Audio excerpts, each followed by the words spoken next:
BNP এটাকে অবশ্যই সম্মান করে বিএনপি সংস্কার চায়।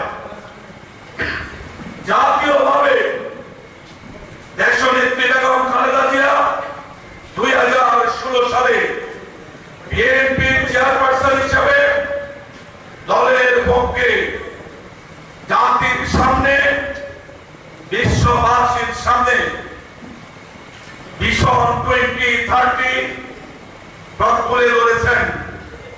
সেইখানে বর্তমান প্রজন্মের প্রত্যাশা বিশ্ব রাজনীতির সঙ্গে সামঞ্জস্য রেখে বাংলাদেশী জাতীয়তাবাদের মূল ধারক বাহক বাংলাদেশ জাতীয়তাবাদী দল তার ভবিষ্যৎ রাজনীতি 2016 সালে ভিশন 2030 মাধ্যমে জাতির সামনে তুলে ধরেছেন। অনেক আলোচনা হয়েছে, পর্যালোচনা হয়েছে, বিশ্লেষণ হয়েছে।